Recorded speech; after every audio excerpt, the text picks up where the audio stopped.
Chapter 10 Welcome to the Academy. Once introductions were finished, Hiroshi-sensei discussed the plans for the day, starting with an intense training session. The morning regimen was designed to push the students to their physical limits, ensuring they built the endurance, strength, and agility needed for the life of a shinobi. Hiroshi-sensei led the students to the expansive training field, where they began with a series of dynamic stretches to loosen their muscles and prepare their bodies for the rigorous workout ahead.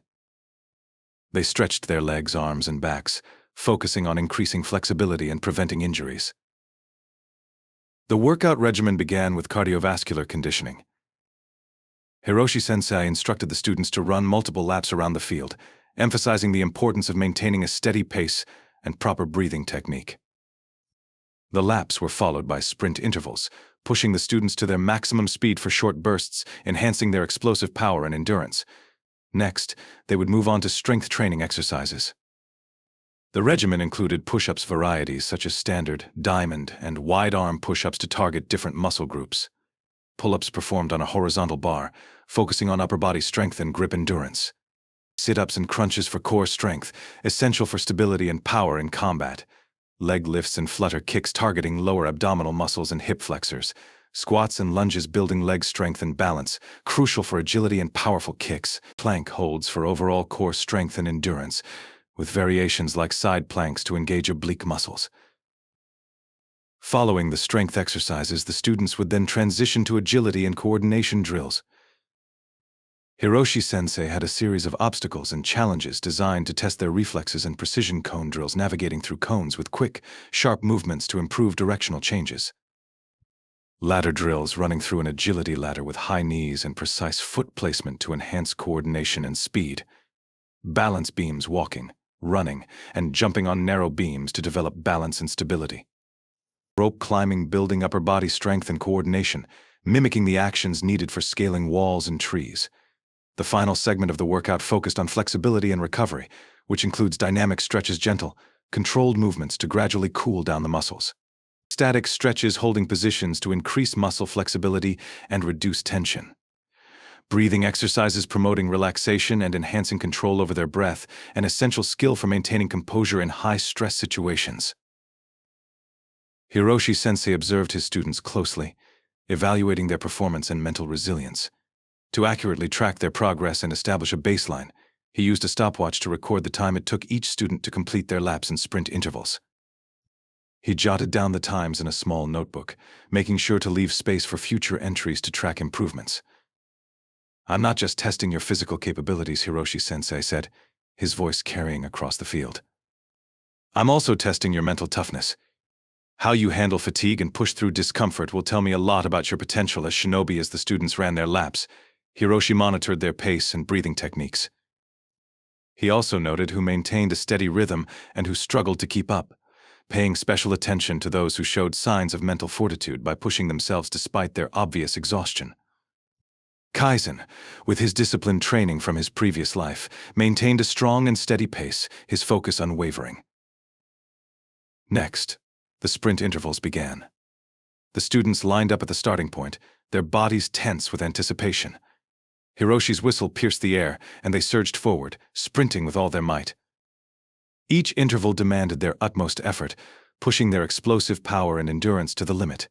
Kaizen felt his muscles ignite with a burning sensation, the familiar ache of exertion spreading through his limbs. Despite the pain, he pressed on, his determination unwavering. As Kaizen completed each sprint, he quickly shifted his focus inward, drawing on his newfound chakra circulating technique. Closing his eyes briefly, he visualized the flow of chakra through his body, directing the energy to the muscles that burned the most. He imagined his chakra as a soothing river, washing over the strained fibers and alleviating the soreness. The warmth of the chakra permeated his muscles, gradually easing the tension and providing a brief respite from the fatigue. While channeling his chakra, Kaizen's thoughts raced. He continuously pondered the mechanics of this technique. Despite his previous thoughts earlier in the day, Kaizen didn't limit himself to one line of thinking, even though it made a lot of sense. Continuous theorizing had the potential to solidify his thoughts on how the process worked or poke holes in his original idea. Secondly, it could provide him with new ideas to build upon or further explore. For example, in his current situation and usage, he speculated that the circulating chakra could be reducing the buildup of hydrogen ions, which was thought to be responsible for the burning sensation during intense exercise due to the increased acidity of the blood. The micro tears in the muscles could also be contributing to that burning sensation. Kaizen considered the possibility that his chakra was enhancing his body's natural buffering systems, neutralizing the excess hydrogen ions more efficiently and preventing the drop in pH that led to muscle fatigue. This idea fascinated him, as it suggested a direct way in which chakra could influence biochemical processes. If chakra could enhance these natural systems, then the potential applications were vast. Not only could it aid in recovery, but it might also improve overall physical performance by delaying the onset of fatigue. Another possibility was that the circulating chakra might also be enhancing the efficiency of oxygen utilization within his muscles, allowing them to maintain performance for longer periods without tiring. Kaizen also considered the idea that his chakra was improving mitochondrial function, where the bulk of ATP production takes place. Enhanced mitochondrial activity could mean that his muscles were generating energy more efficiently, providing sustained power during intense physical activity. This would allow him to recover more quickly between exercises, maintaining peak performance. He also theorized that chakra might be aiding in the regulation of electrolytes within his body. Electrolytes like sodium, potassium, and calcium are crucial for muscle contraction and nerve function. By maintaining optimal levels, his muscles could perform more effectively and recover more swiftly from the exertion. This regulation could prevent cramping and muscle fatigue, allowing for longer and more intense training sessions. Another idea that crossed Kaizen's mind was the potential for chakra to influence hormonal balance. Physical exertion stimulates the release of various hormones, such as epinephrine, norepinephrine, and cortisol. If his chakra could help modulate these hormonal responses, it might reduce the negative effects of stress on his body, such as muscle breakdown and prolonged recovery times. Additionally, it could promote the release of growth hormones that aid in muscle development and repair. As he continued to circulate his chakra, Kaizen's mind buzzed with these possibilities. He felt the familiar warmth spreading through his muscles, the soreness and fatigue gradually ebbing away. Each breath drew in fresh energy. Each exhale released the remnants of tension. The synergy between his physical exertion and chakra control created a harmonious cycle, pushing him towards greater heights of performance. The practical applications of these theories would need careful exploration and testing. Kaizen resolved to keep meticulous notes on his observations and progress, treating his body and chakra as a living experiment.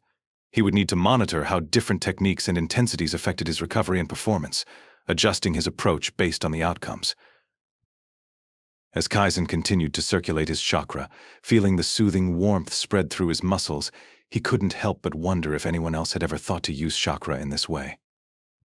The concept seemed so intuitive to him, yet he had never read or heard about such a technique being utilized by other shinobi. His thoughts drifted to the countless ninjas he had read about, each with their unique abilities and approaches to chakra control. Was this method truly novel? Or had it simply been overlooked or forgotten in the annals of shinobi history? He considered the legendary ninjas like Hashirama Senju and Madara Uchiha, whose mastery over their chakra was unparalleled. Did they possess similar techniques that allowed them to sustain their incredible feats of strength and endurance? Or was this application of chakra something entirely new, an innovation that could revolutionize shinobi training? As Kaizen focused on channeling his chakra, his thoughts expanded to encompass the various chakra-related techniques he knew from his readings and observations. He was aware of chakra transfer, a method where one ninja could share their chakra with another to heal or empower them. This technique, while useful, seemed fundamentally different from what he was attempting. Chakra transfer relied on an external source of energy, whereas Kaizen was cultivating an internal process, using his own chakra to mend and rejuvenate his body. He also considered chakra pills, small medicinal substances designed to replenish chakra quickly in the heat of battle. While effective, they were a temporary fix and often came with significant drawbacks, such as increased fatigue and potential dependency. Kaizen's technique, on the other hand, promised a sustainable and self-reliant method of recovery that could be employed repeatedly without such side effects. The gate of healing, one of the 8 gates, crossed his mind as well. Opening this gate temporarily boosted physical capabilities and accelerated the healing process, but it also posed a great risk to the user's body. The strain of opening the gates was severe, often causing more harm than good if not managed carefully. Kaizen's approach was far more controlled and gentle, aiming to harness the benefits of enhanced recovery without pushing his body to the brink of collapse. He thought of Tsunade's mitotic regeneration, a powerful technique that allowed her to heal almost instantaneously by accelerating cell division. This method was remarkable but required extensive medical knowledge and a level of chakra control that was beyond Kaizen's current capabilities. Furthermore, the regenerative process came with its own risks, such as cellular degradation and shortened lifespan if overused. As he reflected on these advanced techniques, Kaizen realized that his own method, though in its infancy, had the potential to be just as revolutionary. By combining elements of these existing techniques with his unique approach, he could develop a recovery system that was both efficient and safe. His technique didn't involve external assistance or dangerous side effects. It was an intrinsic ability that he could refine and perfect through practice and perseverance. Kaizen's thoughts raced with the possibilities. If he could master this technique, it would not only enhance his training but also provide a significant edge in combat situations. He imagined himself recovering from injuries and fatigue with unprecedented speed, allowing him to stay in peak condition even during prolonged missions. This could make him a valuable asset to his team and increase his chances of success in critical moments. Moreover, Kaizen pondered the potential applications beyond mere recovery. Could this method be adapted for other purposes? Perhaps it could be used to enhance his physical capabilities temporarily, or to fortify his body against attacks. The idea of a versatile chakra control technique that extended beyond healing intrigued him, sparking a myriad of new ideas and avenues for exploration. As he continued to circulate his chakra, Kaizen's body responded positively, the soreness and fatigue melting away. He felt invigorated, his muscles regaining their strength and flexibility. This immediate feedback was encouraging, affirming the validity of his approach. With each successful attempt, his confidence grew, fueling his determination to refine and expand this technique further. Kaizen's thoughts also turned to his future as a shinobi. He knew that becoming a powerful ninja required not only physical prowess but also innovative thinking and the ability to adapt and improve continuously. By developing this unique recovery method, he was already setting himself apart, demonstrating a level of ingenuity that could propel him to new heights. Kaizen's thoughts also wandered to his peers. He glanced around, observing the determined faces of his classmates as they pushed through the demanding exercises. Did any of them have similar ideas? Was there a chance that others were experimenting with their chakra in innovative ways, just as he was? As he channeled his chakra, Kaizen made a mental note to observe his classmates more closely. He would look for signs of unusual recovery rates or enhanced endurance, clues that others might be exploring similar techniques. What Kaizen didn't realize in the moment was that his technique was very innovative. His success with his innovative chakra technique was no accident. It was the result of a unique combination of factors stemming from his past life. Unknown to him, his vast medical knowledge and precise intentions were working in harmony as he circulated his chakra, producing remarkable benefits. In his previous life, Kaizen had studied the human body extensively, delving deep into the intricacies of anatomy, physiology, and medical practices. This background provided him with an exceptional understanding of how the body responded to various stimuli, particularly in the context of physical exertion and recovery. He was intimately familiar with the processes that govern muscle function, repair, and growth. This scientific knowledge laid a solid foundation for his current approach to chakra manipulation. As Kaizen directed his chakra through his body, his deep understanding of muscle physiology unconsciously guided his efforts. He wasn't merely circulating chakra randomly. His actions were informed by a nuanced comprehension of how to alleviate muscle soreness and promote recovery. The intentions behind his chakra manipulation were precise and deliberate, targeting areas that needed the most attention. This specificity made all the difference. The concept of chakra, while mysterious and mystical, had parallels with the energy systems Kaizen had studied. By visualizing and directing his chakra to specific muscle groups, he was essentially mimicking the targeted therapeutic techniques used in his previous life, such as massage therapy and acupuncture, but on a far more advanced level. His chakra acted as both the diagnostic tool and the treatment, providing immediate feedback and results. Moreover, Kaizen's ability to visualize his chakra pathways and tenketsu points added another layer of precision to his technique. This detailed mental map allowed him to manipulate his energy flow with exceptional accuracy. Each pulse of chakra was directed with intent, focusing on areas of tension and fatigue. This level of control was rare among shinobi, who typically used chakra in broader, less refined ways. Kaizen's method was further enhanced by his natural aptitude for chakra control. His previous life had instilled in him a discipline and focus that translated seamlessly into his new existence. These qualities allowed him to harness his chakra with a level of finesse that nobody could match at his current age. The result was a technique that, while not yet perfect, provided tangible benefits by accelerating muscle recovery and reducing soreness.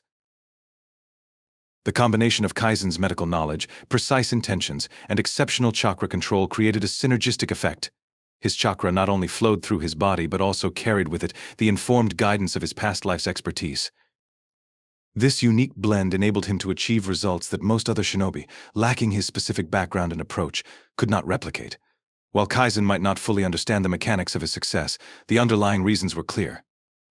His technique was a testament to the power of combining scientific knowledge with mystical energy manipulation. This innovative approach hinted at the vast potential within him, suggesting that with further refinement and practice, Kaizen could unlock even greater benefits and applications for his chakra manipulation skills. As the whistle blew for the next sprint, Kaizen opened his eyes, feeling rejuvenated. The brief moment of chakra circulation had significantly reduced his muscle fatigue, allowing him to tackle the next interval with renewed vigor. He launched himself forward, his strides powerful and controlled. Each step was a testament to his technique, his body moving with the precision of a well-honed machine. Between sprints, Kaizen continued to utilize his chakra technique, determined to refine his control with each application. He experimented with different visualizations, adjusting the intensity and flow of the chakra to maximize its effectiveness. The results were promising. Each recovery period left him feeling more capable and less fatigued than before. Hiroshi-sensei observed Kaizen's performance with a critical eye. He noted the boy's ability to maintain a high level of effort across multiple sprints, as well as the remarkable speed with which he seemed to recover between intervals. This resilience and adaptability were exactly what Hiroshi was looking for in his students. As the students finished the sprints, they were afforded a small break period before the strength training exercises commenced. Throughout every exercise, Hiroshi continued to take notes. For each student, he recorded the number of repetitions they completed for push-ups, pull-ups, sit-ups, crunches, leg lifts, flutter kicks, squats, lunges, and plank holds. This detailed record-keeping would allow him to monitor their progress and tailor future training sessions to address individual weaknesses. Throughout the agility and coordination drills, Hiroshi-sensei used a stopwatch to track the students' times and precision. He set up a series of cones and an agility ladder, instructing the students to navigate through them with quick, sharp movements. He noted who displayed natural agility and who needed to improve their footwork and balance. The balance beam exercise was particularly revealing. Some students hesitated, their steps unsteady, while others, like Kaizen, moved with confidence and control. Kaizen's assassin training had honed his balance and coordination, allowing him to excel in this challenge. Hiroshi watched with interest, making a mental note of Kaizen's potential. Rope climbing was next. The students approached the ropes with varying degrees of enthusiasm. Climbing required significant upper body strength and coordination, and Hiroshi carefully observed their techniques and endurance. Kaizen's movements were fluid and efficient as if he were highly experienced. The final segment of the workout focused on flexibility and recovery. Hiroshi led the students through dynamic stretches, encouraging them to gently cool down their muscles. He demonstrated each stretch, ensuring they understood the importance of flexibility in avoiding injuries and enhancing overall performance. Static stretches followed, with Hiroshi guiding them through positions designed to increase muscle flexibility and reduce tension. He emphasized the need for proper form and patience, explaining how regular stretching would improve their range of motion and reduce the risk of strains. The breathing exercises concluded the session. Hiroshi-sensei gathered the students in a circle, the morning sun casting long shadows across the training field. His gaze was firm but encouraging as he addressed the group. "Breathing is crucial," he began, his voice steady and authoritative. "In high-stress situations, controlling your breath can help you maintain composure and think clearly. It can be the difference between success and failure." The students, still catching their breath from the intense workout, listened intently. Hiroshi demonstrated a deep, Measured inhale through his nose, his chest expanding slowly. He held the breath for a moment before exhaling steadily through his mouth, a soft whoosh of air breaking the silence. "Follow my lead," he instructed, his eyes scanning the circle to ensure everyone was engaged. Kaizen settled into a comfortable seated position, crossing his legs and placing his hands on his knees.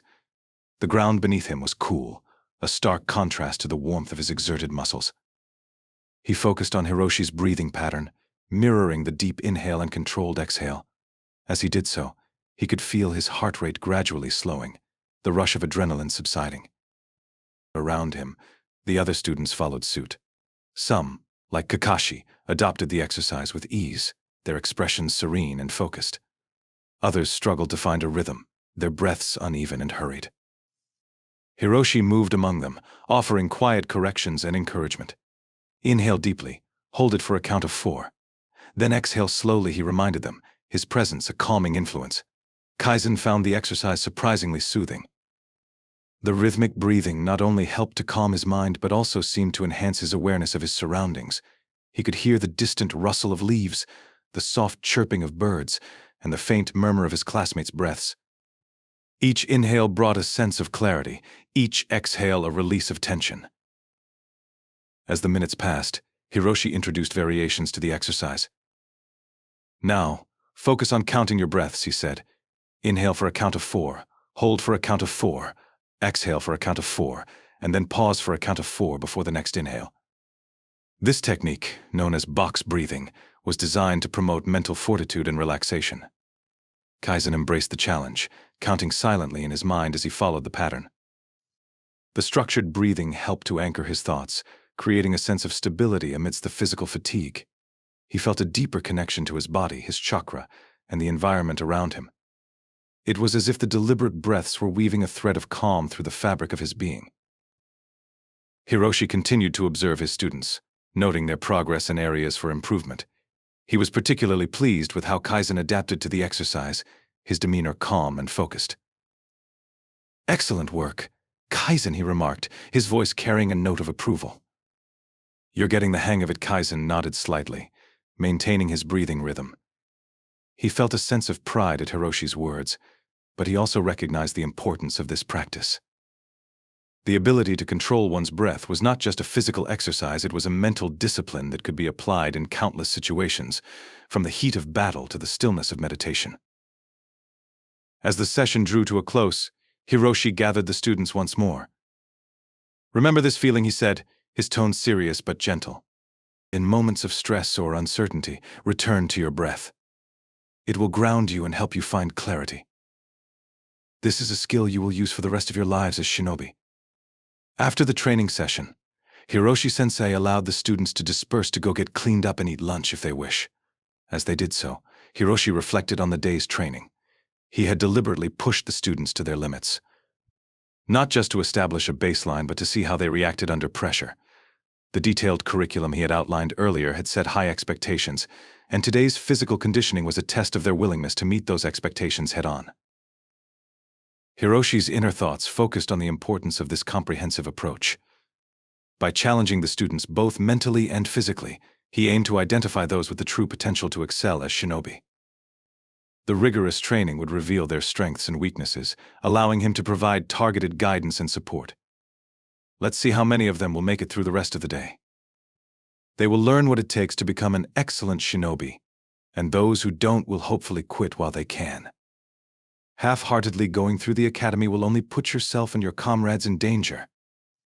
Hopefully they come to understand that fact sooner rather than later, Hiroshi thought to himself as he went to go look through his teaching plan for the rest of the day.